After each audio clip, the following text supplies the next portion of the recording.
Some women leave in silence. They don't slam doors, don't scream, don't demand, and don't complain. They just, one day, quietly disappear from the life of the man who used to be their whole world.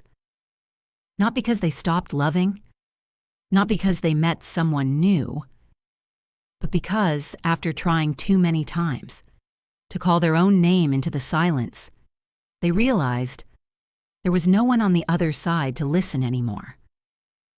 If this touches something inside you, even just a brief ache in your chest, leave a comment below. I'm here to listen and walk with you. You once believed that if you loved enough, love would stay. That if you were patient and forgiving, he would eventually see your worth. But the more you loved, the smaller you felt. At first, you were always the one to start the conversation. You asked him, "Have you eaten? Are you tired today?" Simple questions, filled with care. He answered with short, emotionless words. He didn't ask back. He didn't even look into your eyes. You felt like you were speaking to an empty room. No one responded, but you kept talking, afraid that if you fell silent, love would fall silent too. Then the small things began to cut deep. A meal you cooked that he left untouched, a dress you wore that no one noticed, a birthday that passed in silence, as if it had never existed. You told yourself, he's just busy. Men aren't always thoughtful.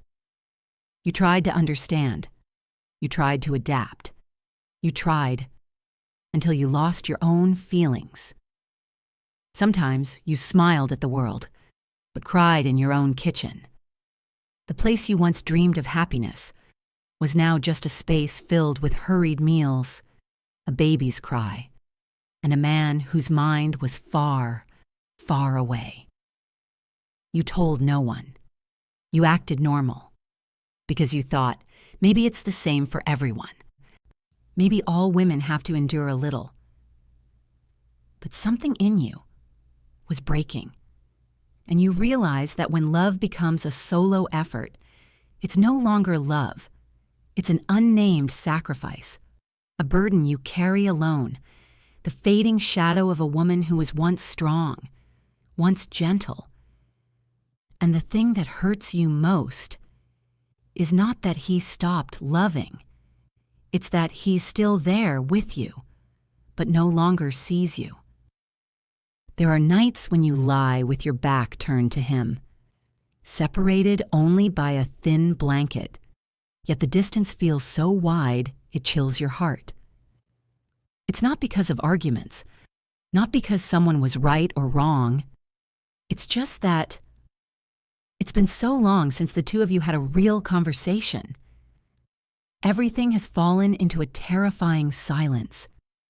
He comes home, greets you half-heartedly, eats his meal, and then dives into his phone like it's a world of its own. And you quietly gather the dishes, fold the towels, and clean up your loneliness as if it's just another part of your daily routine. You don't cry as much as you used to, not because you've grown stronger, but because crying doesn't change anything. Like a song played too many times, no one listens to the lyrics anymore. But strangely, you still hope. Every morning you make coffee for him. Every night you straighten his blanket. You're always waiting for something. A glance that shows he notices you. A simple question. Are you okay? Just that would be enough to keep you believing. But it never comes. It never will. And slowly you begin to realize you're living with someone who shares the same space, but not the same emotions. Then one day, a stranger smiles at you. Their eyes linger just a second longer than usual. They ask a simple question. You look tired today.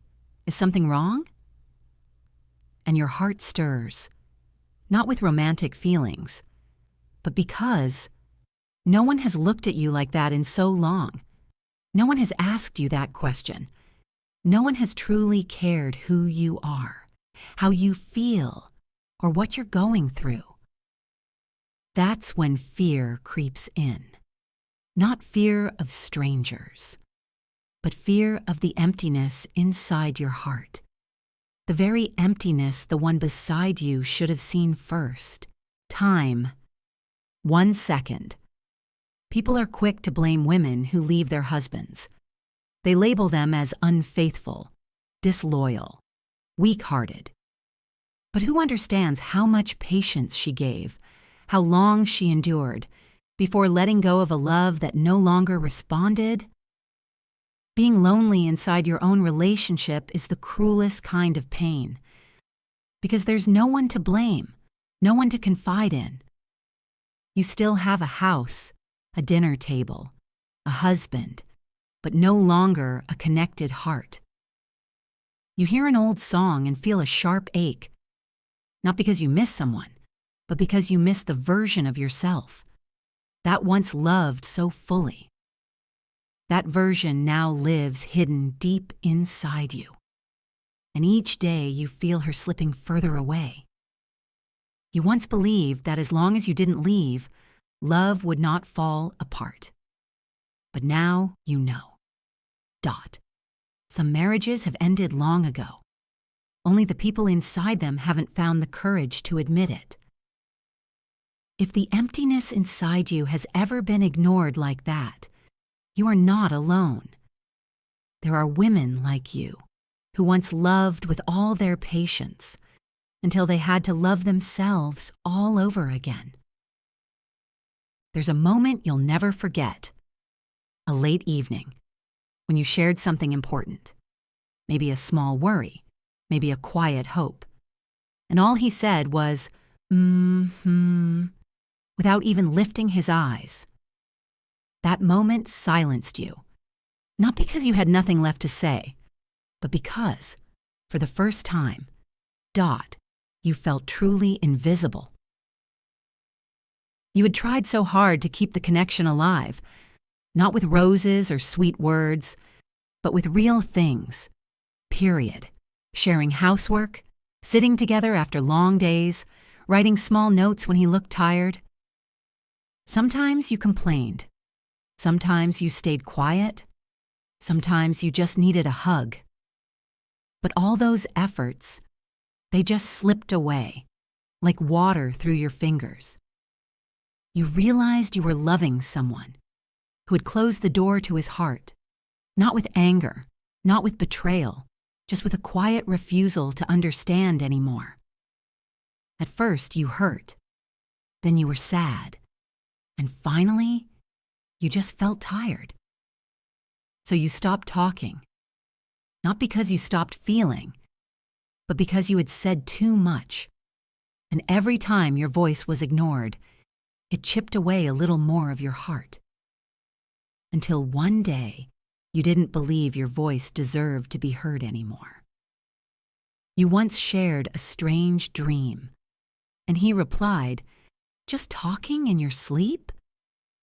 You once opened up about your fear of him drifting away, and he chuckled, "You're overthinking." The more you spoke, the lonelier you felt. The more you opened up, the more you were pushed outside the circle. That should have been love. You stopped talking, and he never asked why. Everything turned eerily quiet, like a thick glass between you both, even while sharing the same room, the same bed, the same life. You used to think loving deeply was enough, but then you realized when someone no longer wants to understand, no amount of love can reach them. Sometimes you ask yourself, am I asking for too much? Maybe I'm just not as interesting as other women. Or maybe this love ended long ago and I just didn't want to admit it. But then you stop. You take a deep breath. No, you are not wrong. You were just loving with your whole heart. And if a love requires you to ask for permission just to speak, then maybe it's no longer a safe place to stay. Your voice is the soul of your connection. When you're no longer allowed to use it, to reach the one you love, you slowly lose yourself. And when that happens, you begin to understand. Love doesn't die from betrayal. It dies slowly in the quiet moments, when two people sit beside each other, but have nothing left to say. No one teaches you how to leave someone you still love. They only teach you how to hold on, how to be patient, how to forgive. They say that if you're good enough, if you're persistent enough, he will change. But they never tell you that some changes will never come. You waited, not for a day or a month, but for years. You waited for a warm glance, a sincere apology, a hug when you were at your most exhausted. And every time you were disappointed, you whispered to yourself, just one more time. You didn't stay because you were unaware of your pain. You knew, clearly. You stayed because you thought that letting go would break everything. You worried about your child, about your reputation, about the sting of failure after walking away from something once called true love. But one day, without any dramatic event, without a final straw, you simply felt nothing.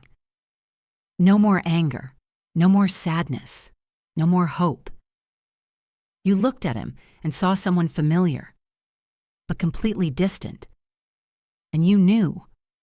You had withdrawn all of your love long ago. Your heart had simply been polite enough to leave the shell of that love in place a little while longer. You didn't leave to be with someone new.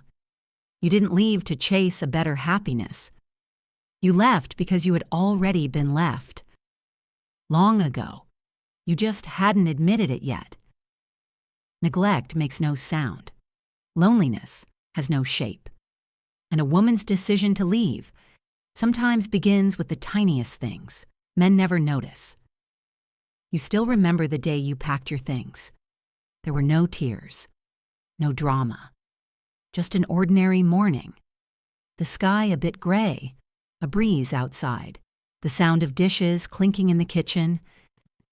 But that day, unlike all the others, you didn't make him coffee. You didn't fluff his pillow. You didn't try to convince yourself that everything will be fine. You simply closed the door behind you, like folding shut an old book you've read 100 times, but can no longer remember the plot. Not because the book was bad, but because you've outgrown what it had to offer. And then you walked away. No looking back. You didn't need anyone to understand. You didn't need comfort. Because you knew, period. You weren't running away. You were returning to yourself. The woman who once knew how to love, how to give, period. And now, how to let go. Letting go doesn't mean you didn't love. Letting go means you loved deeply enough to understand that love can't be a one-sided conversation forever. Maybe you still have the habit of setting out 2 cups of coffee in the morning, even though only one is being used. Maybe you still startle at small noises in the night, only to realize no one is lying beside you anymore. And maybe you still catch yourself waiting for a message, a call, a sign that he once truly meant it. Healing doesn't mean forgetting. Healing means remembering without breaking. It's when you see your past or meet an old memory and smile, not with bitterness, not with tears, but with quiet kindness toward yourself. There will be days when your heart feels empty, not because you want to go back, but because loneliness after goodbye is still a very real pain. There will be nights when you remember his eyes, and you'll wonder, what if I had been stronger back then? But you are strong. Right now, in this very softness you're feeling, you're learning to love yourself again. The woman who once put others before herself far too many times. Slowly, you'll start again. Maybe it'll be one morning, as sunlight filters through your window. You play a song you love, not our song, but a song that belongs only to you. Maybe it's your first time stepping into a new cafe, ordering something unfamiliar, tasting something new, without wondering if he'd like it too. And you'll be surprised how even the smallest things can make you feel alive again. Because when you no longer have to worry about someone else's opinion, you finally hear your own heart again. Healing doesn't happen on a perfect day. It happens in the smallest choices, period. Choosing to forgive yourself for staying too long. Choosing to stop punishing yourself for what didn't work. And most of all, choosing to believe that you deserve a gentler kind of love. You weren't wrong for loving someone with your whole heart. You weren't weak for sacrificing for your family. You're simply finding your way back, not to your past, but to the version of yourself you lost along the way, trying to love someone else too much. And if someone listening right now feels their heart ache just a little, please remember, you are not alone. You have never been alone. No matter how cold this world may seem, there will always be a place you belong, in your own arms, where love needs no conditions and compassion is the default. Slow down, breathe, lean gently into yourself, because you don't need saving anymore. You've already saved yourself.